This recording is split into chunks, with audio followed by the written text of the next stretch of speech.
The biting chill of the city's December wind was relentless, cutting through layers of threadbare fabric like a cruel reminder of his reality. Alex, barely 14, pulled his tattered hoodie tighter around his thin frame. He shuffled along the crowded sidewalks of Manhattan, his sneakers, worn and riddled with holes, soaking up the icy slush beneath his feet. To most passers-by, Alex was invisible, a shadow blending into the cacophony of the bustling city. His tousled brown hair hung over his eyes, and his sunken cheeks spoke of days when hunger gnawed louder than his dreams. He wasn't bitter. Life had simply given him little choice but to survive one day at a time. Alex's usual spot was an abandoned corner near the old theater, where the lights no longer glimmered, and the posters for grand performances had faded to ghosts of their former selves. It wasn't ideal, but it was quiet, shielded from the cruel stares of strangers. There, he would sit on a crate, clutching his makeshift sign scrawled on cardboard, "Spare a little kindness?" The day had started like any other. Waking up on a discarded pile of blankets in the back alley, Alex stretched his aching limbs and rubbed the sleep from his eyes. His stomach grumbled loudly, demanding attention he couldn't afford to give it. He set off to the nearby soup kitchen, where the volunteers often handed him a warm bowl of something that felt like hope. Today, however, the line was longer than usual. By the time Alex reached the counter, the food was gone. "Sorry, kid," the man serving said with a shrug and a weak smile. Alex nodded politely, though the pang of disappointment stabbed deeper than he let on. Hunger, after all, had become a familiar companion. He spent the day wandering, dodging suspicious shopkeepers who eyed him warily, and weaving through crowds that didn't notice the boy trying to scrape together a few coins by offering to carry groceries or hold open doors. By afternoon, he had barely enough for a small loaf of bread, which he nibbled on as the sun began to set behind the city's towering skyline. As night fell, Alex returned to his corner by the theater. His breath came out in clouds, the freezing air pressing against him like an unyielding wall. He didn't expect much. Generosity was rare on nights like these. But as he settled into his spot, a small figure stumbled into view. A boy, no older than 7, his designer coat and shoes a stark contrast to Alex's ragged attire. The child's face was pale with panic, his eyes darting around like a frightened bird. He tripped and fell, his sobs echoing in the cold emptiness of the street. "Hey, you okay?" Alex called out, his voice hoarse but kind. He hurried over, crouching beside the boy, who flinched at first but then collapsed into Alex's arms. I can't find my dad," the boy hiccuped between sobs. His hands clung to Alex's hoodie like it was a lifeline. Alex scanned the street. It was nearly deserted, and the surrounding shops had long since closed. "What's your name?" he asked softly. "Ethan," the boy whispered. "All right, Ethan. Don't worry. We'll find your dad." Alex's voice carried a calm certainty that belied his own fear. He didn't know where to start, but he couldn't leave Ethan out here alone. Not in this cold. Not in this world. As they began walking, Alex realized how strange the moment was. Two boys from entirely different worlds, united by a twist of fate. Ethan's trembling hand in his reminded Alex of simpler times, back when he had someone to look out for him too. But those days were gone. His mother's illness had drained their savings, and her passing had left Alex with nothing but memories and the clothes on his back.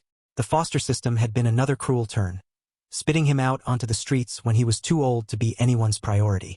Yet here he was, feeling a spark of purpose he hadn't known in years. Helping Ethan wasn't just a distraction from his own pain, it was a chance to matter. As they turned a corner, Ethan stopped suddenly, pointing to a massive crowd gathered outside an upscale hotel. "That's where we were," he said, his voice tinged with hope. Alex hesitated. He wasn't sure how the well-dressed patrons of the hotel would react to someone like him showing up. But he had no choice. Ethan's safety was more important than his pride. Inside the Grand Hotel, the warmth hit them like a wave. Ethan's hand gripped Alex's tightly as they scanned the crowd. Then, from across the room, a frantic voice called out, "Ethan!" A tall, sharply dressed man broke through the sea of people, his face lighting up with relief as he rushed to his son. Alex stepped back instinctively, retreating to the shadows, but Ethan wouldn't let go of his hand. "Dad, he helped me," Ethan said, his voice earnest. The man looked at Alex, his gaze unreadable. Alex braced himself for disdain, for judgment. But what he saw instead was something else entirely, gratitude and perhaps curiosity. The clamor of the Grand Hotel lobby seemed to fade as Alex stood on the outskirts, his fingers loosening their grip on Ethan's small hand. The boy had been reunited with his father, a man who seemed to command respect with every stride. his tailored suit a stark contrast to Alex's tattered clothes. "Thank you," the man said again, his tone firm but tinged with something that caught Alex off guard. Sincerity. Before Alex could respond, the man ushered Ethan toward the elevators, and they were gone. Alone once more, Alex stepped back into the cold, the harsh city wind biting at his face. He didn't expect gratitude or reward. That wasn't why he'd helped Ethan. Still, the return to solitude felt heavier than usual. He shoved his hands into his pockets and walked aimlessly, the distant hum of car horns filling the silence. The streets were eerily quiet as the hour stretched toward midnight. The city had a way of changing at night, its bustling energy replaced by shadows and whispered dangers. Alex found himself back near the old theater, his usual refuge. But tonight, something was different. As he approached the alley where he usually slept, a faint sound reached his ears, a groan low and pained. He froze, his senses sharpening. It wasn't unusual to hear strange noises in the city, but this was different. It was human. He hesitated. His instincts told him to turn away, to keep walking. Trouble had a way of finding those who lingered too long in places like this. But then he heard it again, clearer this time. A raspy voice calling for help. Taking a deep breath, Alex crept closer, his eyes scanning the dimly lit alley. There, slumped against a pile of crates, was an old man. His face was gaunt, his clothes dirty and torn, but his eyes flickered with a desperate plea. "Please, help me," the man whispered, his voice barely audible. Alex's first instinct was to run. He was just a kid, struggling to survive himself. What could he possibly do for this man? His stomach churned as he glanced around the alley, hoping someone else might appear. Someone more capable, more willing. But no one came. The city, as always, had turned a blind eye. He crouched beside the man, his heart pounding. "What happened?" he asked, keeping his voice low. The man coughed weakly. I was robbed. Took everything. My medicine gone." Alex's eyes darted to the man's shaking hands and pale complexion. He didn't need to be a doctor to see the man was in bad shape. Without the medicine he spoke of, it was clear he wouldn't last much longer. "Where do you need to go?" Alex asked, though the words felt heavy on his tongue. He already knew what this would cost him. "Clinic 3 blocks south," the man rasped. "But no money." Alex bit his lip. 3 blocks might as well have been 3 miles in the frigid night air, especially for someone in the man's condition. And even if they got there, what then? Alex had barely enough change in his pocket to buy himself a stale piece of bread. Paying for someone else's medicine was out of the question. But as he looked into the man's eyes, he saw something he recognized. The quiet, relentless ache of hopelessness. He'd seen it in his mother's eyes when the hospital bills had piled up, and again in his own reflection when the foster system had failed him. He couldn't walk away. Not this time. "All right," Alex said, his voice firmer than he felt. "Let's get you to that clinic." The man's gratitude was wordless but palpable as Alex helped him to his feet. The old man leaned heavily on Alex, their mismatched figures a poignant image against the shadowed streetlights. Alex's arms strained under the weight, but he pushed forward, one step at a time. The journey was slow and grueling. The cold seemed to seep deeper into Alex's bones with every step, and the man's labored breaths grew louder. By the time they reached the clinic, Alex was trembling. Not just from the cold, but from the weight of what he knew was coming. Inside, the clinic was stark and clinical, its fluorescent lights casting harsh shadows. A nurse at the front desk looked up, her expression wary as she took in Alex's appearance. "We need help," Alex said, his voice cracking. He's sick." The nurse glanced at the old man, her professional demeanor softening as she saw his condition. "Do you have insurance?" she asked gently. Alex swallowed hard. "No," he admitted, his cheeks burning with shame. "But I can pay a little." The nurse hesitated, then nodded. "We'll do what we can. Bring him back." As they wheeled the old man away, Alex reached into his pocket and pulled out the crumpled bills and loose coins he'd spent the entire day collecting. He handed them over, his chest tightening as he watched the last remnants of his effort disappear. Alone in the waiting room, Alex sank into a plastic chair, his body heavy with exhaustion. He stared at the floor, the doubts swirling in his mind like storm clouds. Had he done the right thing? The money he'd given away was supposed to feed him for the next 2 days. Now he had nothing. The nurse returned after what felt like an eternity. "He's stable," she said, offering a small smile. The medicine helped. Relief washed over Alex, though it was quickly followed by a pang of despair. The man was safe, but Alex's own survival had just become a steeper uphill battle. As he stood to leave, the nurse stopped him. Wait, she said, pressing something into his hand. It was a small voucher. This is for a meal at the shelter down the street. You earned it. Alex stared at the voucher, his throat tightening. It wasn't much, but in that moment, it felt like a lifeline. Outside the clinic, the old man sat on a bench, looking stronger than he had before. When he saw Alex, his face broke into a smile. Thank you, he said, his voice steady now. You saved my life. Alex shrugged, shoving his hands into his pockets. It's nothing. The man shook his head. It's everything. They sat in silence for a moment, the city's distant hum filling the space between them. Alex didn't know what tomorrow would bring, but for the first time in a long while, he felt something stir within him, a quiet, persistent hope. The sun rose sluggishly the next morning, casting pale light over the city streets. Alex stirred on his makeshift bed in the corner of the old theater. The night had been cruel, the biting cold sinking into his bones as he tried to sleep. His stomach growled, a sharp reminder of what he had sacrificed the night before. The voucher the nurse had given him lay folded neatly in his pocket, a small glimmer of hope amidst the bleakness. Yet, as much as he wanted to use it right away, something held him back. He wanted to save it for a moment when hunger became unbearable. When the need outweighed the uncertainty of tomorrow, Alex's encounter with the old man lingered in his mind as he trudged through the city. The man's gratitude had been genuine, but it hadn't filled Alex's stomach or warmed his frozen limbs. Still, the memory of his quiet thanks was enough to push Alex forward, even as the pangs of hunger and exhaustion dragged at him. As he passed a bakery, the scent of fresh bread wafted through the air, making his stomach twist painfully. He hesitated outside the shop, his fingers brushing the coins in his pocket, a meager collection earned from yesterday's errands. But even as the temptation gnawed at him, he shook his head and kept walking. He couldn't spend what little he had left. Further down the street, he noticed a small group gathered around a coffee cart. A man in a dark coat was handing out cups of steaming coffee to a line of shivering people. Alex hesitated, watching the scene unfold. Hey, kid, the man called out, spotting Alex lingering on the edge of the crowd. You want some? Alex's instinct was to decline, to keep moving and avoid drawing attention. But the man's kind smile and the tantalizing aroma of coffee were too much to resist. He stepped forward, and the man handed him a cup. No charge, the man said, waving off Alex's thanks. Just stay warm, all right? The simple act of kindness caught Alex off guard, warming him more than the coffee itself. He sipped it slowly, savoring the rare comfort.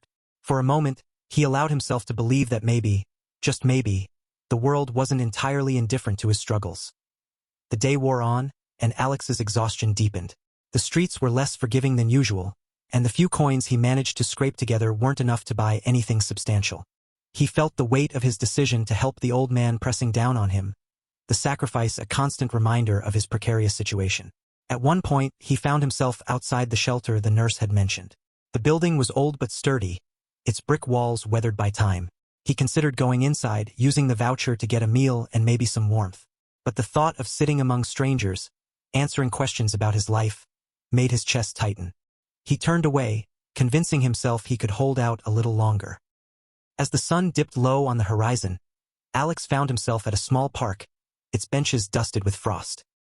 He sank onto one of them, his body aching from the day's relentless march. He barely noticed the figure approaching until a voice broke through his haze of fatigue.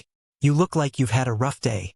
Alex glanced up to see a young woman, probably in her 20s, with a knit scarf wrapped tightly around her neck. Her eyes were warm, but there was a hint of concern in her expression.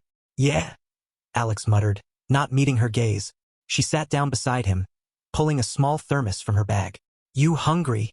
He hesitated, pride warring with need. But before he could answer, she unscrewed the lid and poured steaming soup into a cup, holding it out to him. Take it, she said softly. I've got plenty. Reluctantly, Alex accepted the cup, the heat radiating through his freezing fingers. Thanks, he mumbled, taking a cautious sip. The rich, savory flavor was like a balm to his empty stomach. I'm Harper, she said after a moment. What's your name? Alex. Nice to meet you, Alex. You out here by yourself? He nodded, unsure how much to share. Harper didn't press him, instead pulling a second cup of soup from her thermos for herself. They sat in comfortable silence, the warmth of the soup and her presence easing some of the weight Alex carried. As they finished their meal, Harper handed him a small bag of crackers. For later, she said with a smile. Take care of yourself, okay? Alex nodded, clutching the bag tightly as she walked away. It wasn't much, but it was enough to keep him going. The next few days were a blur of small victories and mounting challenges. Alex continued his daily struggle to survive, the memory of Harper's kindness and the old man's gratitude giving him strength. He found odd jobs where he could, carrying groceries or cleaning windows for a few coins. It wasn't much, but it kept him moving forward. One evening, as he returned to his corner near the theater, he noticed something unusual. A small package wrapped in brown paper sitting on his makeshift bed. Curious, he opened it to find a sandwich, a bottle of water, and a note scrawled in messy handwriting. "Thank you for helping me, John." A smile tugged at Alex's lips as he realized it was from the old man he had helped. The gesture was small but deeply meaningful, a reminder that his actions had made a difference. But life on the streets was never easy. The winter cold grew harsher, and Alex's health began to waver. He developed a persistent cough that worsened with each passing day. The shelter loomed in his thoughts, but his pride and fear of judgment kept him from seeking help. One night, as he lay shivering in the alley, he felt the weight of his choices pressing down on him. Doubt crept in, whispering that he should have kept the money for himself, that his sacrifices had only made his life harder. But then he thought of Ethan, the way the boy had clung to him in fear. He thought of the old man's frail voice and Harper's warm smile. Each memory was a thread of light in the darkness, pulling him back from despair. "I'll make it through," he whispered to himself, clutching the bag of crackers Harper had given him. "I have to." Through sheer determination, Alex found ways to endure. He learned which shopkeepers were kind enough to let him warm up by their heaters, which alleys offered the most shelter from the wind. He made connections with other homeless individuals, sharing stories and advice on how to survive. One particularly cold evening, as he huddled by a fire barrel with a group of strangers, a familiar figure appeared, Harper. She had a bag slung over her shoulder, and her face lit up when she saw Alex. "Still hanging in there?" she asked, handing him a blanket from her bag. "Yeah," he replied, his voice hoarse but steady. She knelt beside him, her expression serious. "There's a program at the shelter downtown," she said. "They help kids like you get back on their feet. You should check it out." Alex hesitated, the idea both tempting and terrifying. He wasn't sure if he was ready to take that step, but Harper's unwavering kindness gave him hope. "Maybe," he said quietly, wrapping the blanket tightly around himself. The city was draped in snow, the streets transformed into a frosty labyrinth under the soft glow of streetlights. Alex trudged through the icy slush, his blanket wrapped tightly around his shoulders. The warmth it offered was thin, but it was a shield nonetheless. Days of hunger and exhaustion weighed heavily on him, but his resolve carried him forward.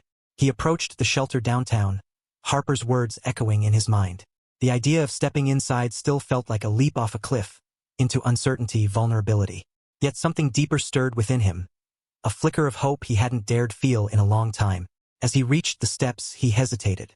Then, taking a deep breath, he stepped through the doors. The shelter was bustling, its main hall filled with the quiet hum of activity. Volunteers handed out blankets and warm meals, and the air smelled of soup and fresh bread. Alex shifted uncomfortably, unsure where to begin. A staff member approached, a kind smile on her face. "Looking for a meal?" she asked gently. "Yeah, and maybe some help," Alex replied, his voice barely above a whisper. The woman nodded, her expression softening. "You've come to the right place. Let's get you something to eat, and then we can talk." As Alex followed her toward the dining area, he noticed a figure standing near the door. At first, he didn't think much of it. Just another well-dressed man out of place in the shelter's humble surroundings. But something about the man's presence felt familiar. When their eyes met, Alex froze. It was Ethan's father. The man, dressed in a tailored coat and scarf, approached Alex with purposeful strides. His gaze was piercing but not unkind. Alex's heart pounded, panic surging as he wondered why the man was here. Had he done something wrong? Was this about Ethan? Before Alex could speak, the man extended a hand. "Alex, isn't it?" Alex nodded slowly, unsure of what to say. "I've been looking for you," the man continued. "You helped my son when he was lost. I never got the chance to thank you properly." Alex shuffled awkwardly, his fingers gripping the edge of his blanket. "It was nothing," he mumbled. "I just did what anyone would do." "Don't sell yourself short," the man replied. "You went out of your way to help a child you didn't know, and you kept him safe until I found him. That's not nothing." There was a pause, heavy with unspoken words. Finally, the man said, "My name is Daniel Cole. I run a few businesses in the city. When Ethan told me about you, I realized I needed to find you. Alex blinked, unsure if he'd heard correctly. Why? He asked, his voice tinged with suspicion. Daniel smiled faintly. Because people like you deserve a second chance. Daniel gestured toward a table, and they sat down together. Alex's hands fidgeted nervously, unsure of what to expect. A staff member brought him a plate of steaming food, but he barely touched it. His focus locked on Daniel's words. I heard what you did for that old man, Daniel said, leaning forward. Helping him get to the clinic, giving up what little you had, that kind of selflessness isn't something you see every day. Alex shrugged, his face flushing. I just did what I thought was right. And that's exactly why I'm here, Daniel said. People like you have something special.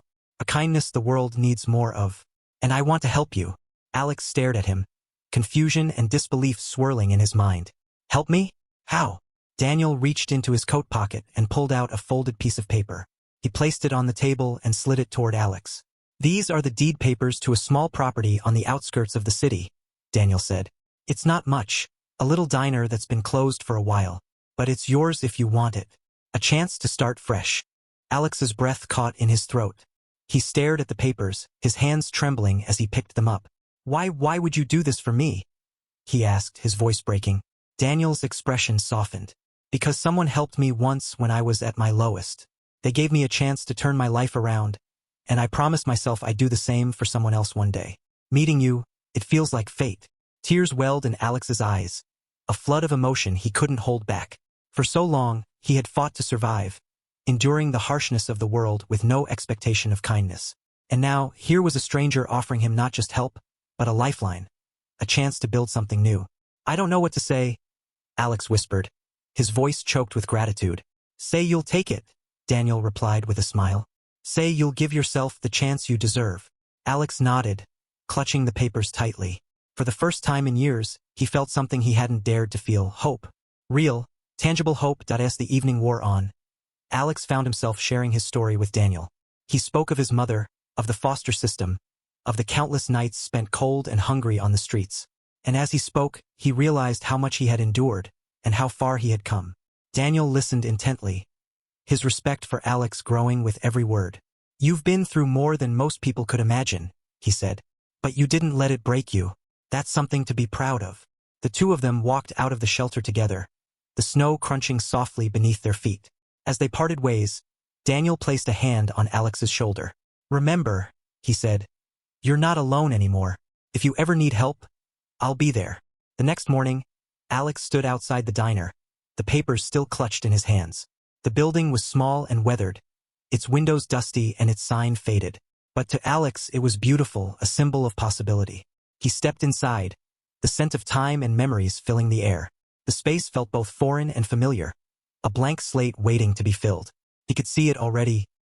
The tables bustling with people, the smell of coffee and pancakes filling the air, the warmth of a place where he, and others like him, could belong. For the first time in years, Alex smiled. Truly smiled. He wasn't just surviving anymore. He was living. The diner hummed with quiet activity, its once empty tables now filled with the comforting clatter of plates and soft laughter. Alex stood behind the counter, his hands steady as he poured steaming coffee into a customer's mug. The sun streamed through the freshly cleaned windows, casting warm light over the space that had become more than just a diner. It was a haven. It had been 6 months since Daniel had handed Alex the deed, and in that time, the world had transformed. The boy who had once walked the city streets in tattered clothes now stood taller, his face no longer hollow with hunger but alive with purpose. The diner was still modest, its furnishing simple, but it had heart, a reflection of Alex himself. The diner had quickly become a hub for the community. Its affordable meals and welcoming atmosphere drew people from all walks of life. Construction workers on their lunch breaks, families seeking a warm meal, and even those who, like Alex, had known the sting of hardship. A bulletin board by the door was covered in notes and photos, testaments to the connections forged here. One day, as Alex wiped down a table, a familiar face walked through the door. It was the old man he had helped that cold night months ago. His name was John, Alex had learned, and he had been a regular ever since. Morning, Alex, John said, his voice strong and cheerful. He slid onto a stool at the counter, smiling broadly. Got any of that coffee ready? Alex grinned, pouring a cup and setting it in front of him. Always for you, John. John took a sip, his eyes twinkling. You know, kid, this place, it's special. You've made it special. Alex's chest swelled with pride. I couldn't have done it without people like you, he said. You believed in me when I didn't even believe in myself. As the days turned into weeks, Alex's confidence continued to grow. He had learned how to run the business, balancing the books and ordering supplies. But more than that, he had learned the power of community. Every customer who walked through the door reminded him of the small acts of kindness that had brought him to this moment. One evening, as he closed up for the night, Harper stopped by. She leaned against the counter, her eyes scanning the cozy diner with approval. You've done good, Alex, she said, her voice warm. Thanks, Alex replied, leaning back against the counter. I couldn't have done it without you. That night you gave me soup. It was the first time in a long time I felt like someone cared. Harper smiled. Sometimes, all it takes is a little spark to start a fire. The diner's impact extended beyond its walls. Inspired by Alex's story, others in the community began stepping up to help those in need. Local business owners organized food drives, volunteers handed out coats and blankets during the winter months, and a small group even started a mentorship program for at-risk youth. One afternoon, Daniel and Ethan stopped by. Ethan, now 8 years old, ran up to Alex with a wide grin. Alex, he shouted, throwing his arms around him. Hey, buddy, Alex said, laughing as he hugged the boy back. He looked up at Daniel, who stood nearby, his expression one of quiet pride. I told you this place would be something special, Daniel said. You've done more than I ever imagined. Alex shook his head, his voice steady. You gave me the chance to make it happen. I just hope I'm doing enough. You've done more than enough, Daniel said firmly. You've changed lives, Alex, including mine. Later that night, as Alex sat in the empty diner, the memories of his journey played in his mind. He thought of his mother, her strength and love, the foundation of everything he had become. He thought of the nights spent cold and hungry, of the strangers who had reached out with kindness when he needed it most. And he thought of the people who now filled his life, friends, mentors, and a community that believed in him. For the first time, Alex allowed himself to dream of the future. He saw the diner growing, maybe opening more locations. He saw himself reaching out to kids like him, giving them the opportunities he had been given. He stood, flipping off the lights and locking the door. The snow outside was falling gently, blanketing the world in quiet beauty. As he walked home, his steps were lighter, his heart full. He was no longer just surviving. He was thriving. And through his actions, he had proven that even the smallest kindness could light a path to something greater.